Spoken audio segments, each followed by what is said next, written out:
Bom demais, são 13h22, 13h22, chuta e misturado. Alô, Jailson. Obrigado pelo carinho.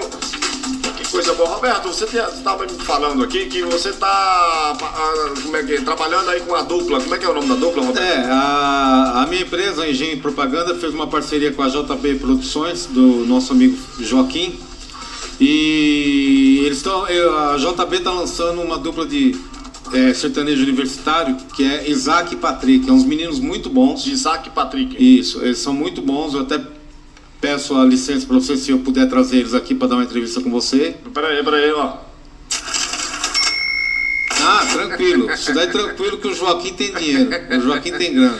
É o Joaquim lá do estacionamento? Não. É parente dele, parecido. Não, então, daí esses meninos são muito bons. A gente fez uma sessão de fotos semana passada.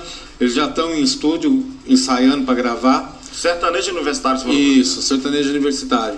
Traz os meninos aqui, cara. Vou agendar com eles, vou falar com o Joaquim tudo. Ele já tem CD gravado ou vai ser o primeiro? Vai ser o primeiro. Então. Eles já eram de dois grupos diferentes, já cantavam, já estavam na música. Certo. Só que daí eles saíram e aí montaram a dupla sertaneja. Tá certo. Se ele não quiser mostrar o trabalho antes do CD sair, trabalho com outro cantando diferente, que nem fala você, fala pra ele trazer o violão aqui, faz um negócio ao vivo. Não, sim, eu falo sim. Eles até sair o CD e assim que sair o CD, e se quiser esperar sair o CD, pode trazer aqui também. Não, sim, mas eu falo eles trazem o violão, são muito bons meninos. Muito humilde, muito gente boa, tem futuro eles. Tá certo. Você, a sua parte lá é a parte de publicidade e marketing da dupla. Tá certo. Beleza. Como eu fiz o trabalho já há anos com o Rick Ronieri, todo o pessoal do sertanejo também. Ainda bem que você parou de